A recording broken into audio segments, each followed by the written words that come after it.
I'd like to start off with the general question. The city has 10 existing tax allocation districts right now. And while none have reached the success point of fully retiring their bonds, it's clear that some are on track and succeeding, while others are lagging somewhat. I'd like to know, what do you see as the benefits of these tax allocation districts, and what concerns, if any, do you have about them? Well, the benefits are, for instance, redeveloping blighted areas. That's one of the purposes for them. They create jobs, and you can create affordable housing if you impose that with respect to the group that's receiving the benefit. So the benefits, and you can also equalize development throughout this city by having, or incentivizing development in areas where it might not otherwise take place. So all of those are the benefits. The downside of the risks, when you evaluate these projects, there's no way to tell which ones are going to be successful and which ones not. It is possible that you will provide tax benefits to a development that will never come to the point where it develops the excess tax revenues that would justify it to begin with. But you can't not do it for that reason. As long as you've set the criteria and you evaluate whether or not you pursue the TAD in compliance with the criteria, then there will be instances where the risk will be worth it, even if some of them fail. So expand a little more on the criteria that you would use to judge whether or not the TAD should go forward. It's spurring development in areas that otherwise would not be developed, blighted areas, areas in need of jobs and employment. If there are transportation needs that we can't otherwise satisfy without doing that, then I would be inclined to do that as well. But it's mainly to incentivize the public-private partnership where you get the investment of the private private industry so that you can leverage it in a way that you would not be able to do just by using public funds alone. And in a lot of those areas, there's no public investment to be made other than in ways that incentivize the private sector to come in and help. What about an analysis of the potential financial return based on that revitalization and redevelopment? Would that not be part of the decision-making? Yes, sir, very definitely, because if you don't believe that it's going to be successful, then you shouldn't do it. And what you're counting on when you do a TAD is that you get a certain amount of tax revenue today. You're going to incentivize private enterprise to come in and make an investment that's going to increase significantly the value of the underlying property in the area, so that down the road, 20, 25 years later, you're going to have such an increase in the taxes that you collected that you can pay off those bonds, or pay off those bonds over the 25-year period. And then after the expiration of the TAD, you then have access to all that excess tax revenue that never would have developed but for that initial investment.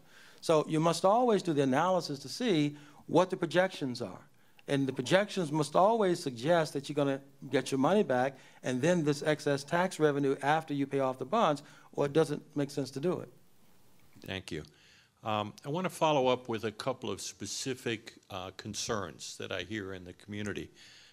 One revolves around the purchase of the Mason property, and this is seen as a concern because the planning was done outside of the normal city planning bureau. The interest rates that were agreed to approached 12%, and the opinion of the Beltline Citizens Advisory Committee was largely ignored. What are your feelings on that? You should always conduct business in the most business-like fashion possible. It should also be inclusive if you're government. You should bring to the table the people with the expertise and experience to bring to bear on the issues at hand that will get you the best result. To the extent that it was a poorly negotiated deal, it was a bad decision. And to the extent that it was a poorly negotiated deal because we didn't bring the proper resources to the table, it was an even worse decision, because there are people who know how to do that. And that's why I submit to you that we need a new kind of person in City Hall.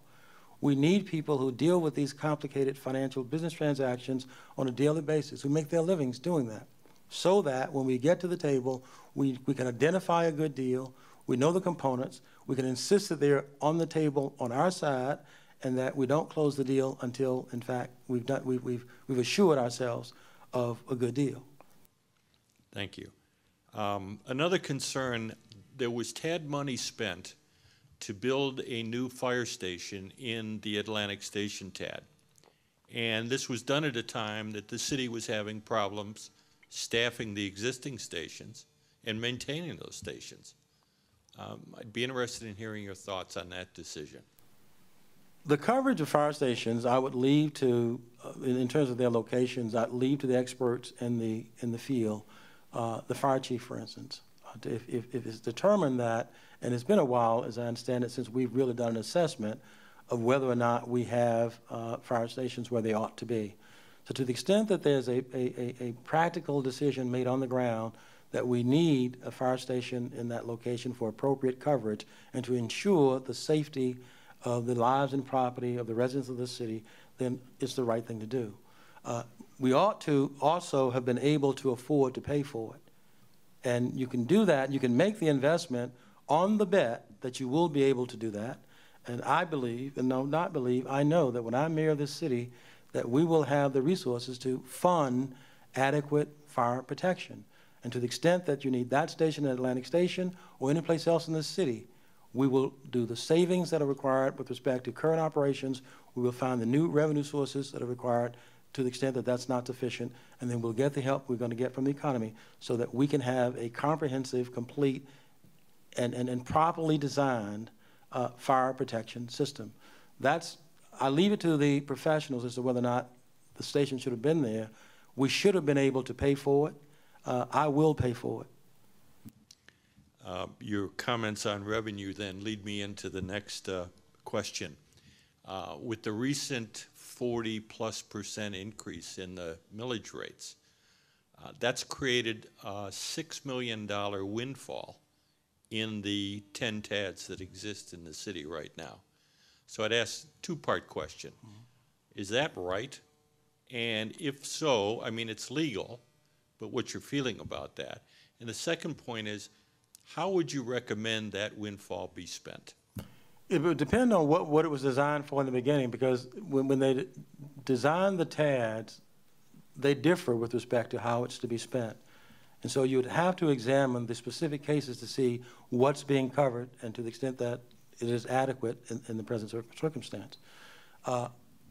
Windfall should not be abused. When you say windfall, it suggests that it's extra in some way.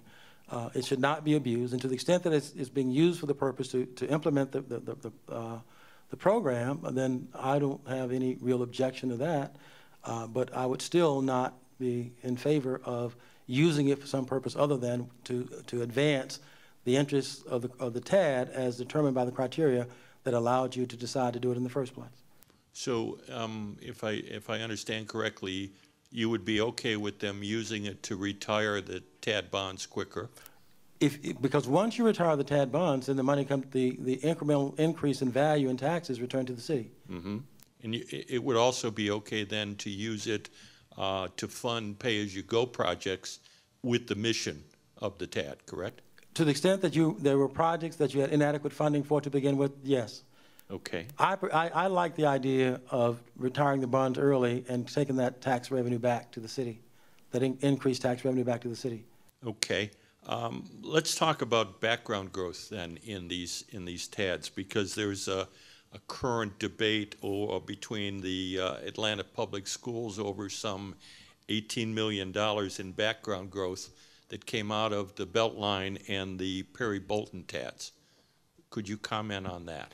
Well, the issue there was, as you know, when you do ad valorem taxes, it's not just the city of Atlanta. It is the city of Atlanta, it's Fulton County, it's the school board, and it's also the state. A lawsuit was filed with respect to the TADS that said that educational funding cannot or should not be used for anything other than educational purposes. The Supreme Court agreed with that lawsuit and then said that you're right, you can't do it. There was a change in the legislature. There was a referendum that then said, well, school boards ought to have a choice as to whether or not they want to participate. Now that we're in this economic downturn, Gwinnett County, for instance, and there was a big debate about whether or not the approval that had been given by the school boards previously should stand, whether or not they had to reapprove once we had the constitutional amendment.